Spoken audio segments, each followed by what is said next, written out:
एक दिन एक नन्हा बच्चा दोपहर की धूप में नंगे पैर फूल बेच रहा था। उसकी छोटे छोटे कदमों में दर्द और थकावट साफ झलक रही थी।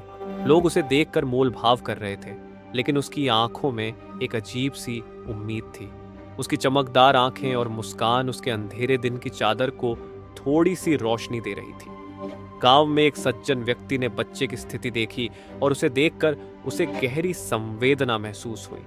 उन्होंने बच्चे के छोटे छोटे पांवों को देखकर सोचा कि उसे कुछ मदद की आवश्यकता है।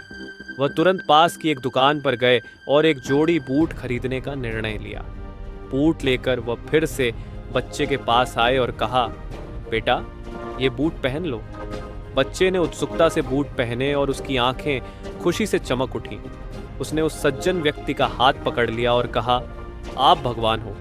सज्जन व्यक्ति ने जल्दी से जवाब दिया, नहीं नहीं बेटा, मैं भगवान नहीं हूं। बच्चे ने मासूमियत से कहा, आप जरूर भगवान के दोस्त होंगे।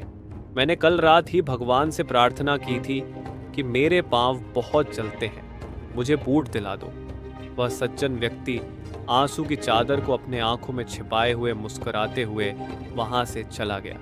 उसे एहसास हुआ कि भगवान का दोस्त बनना कितनी प्यारी और सच्ची बात है। कुदरत ने दो रास्ते बनाए हैं। 1, देकर जाओ।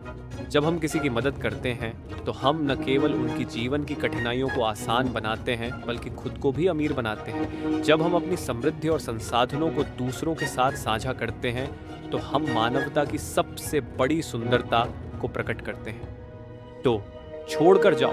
एक समय आएगा जब हमें इस दुनिया को छोड़कर जाना होगा। उस समय हम केवल वही छोड़ेंगे जो हमने अपने जीवन में अर्जित किया था। हमारे द्वारा किए गए कार्य और दी गई मदद ही हमारे साथ रहती है।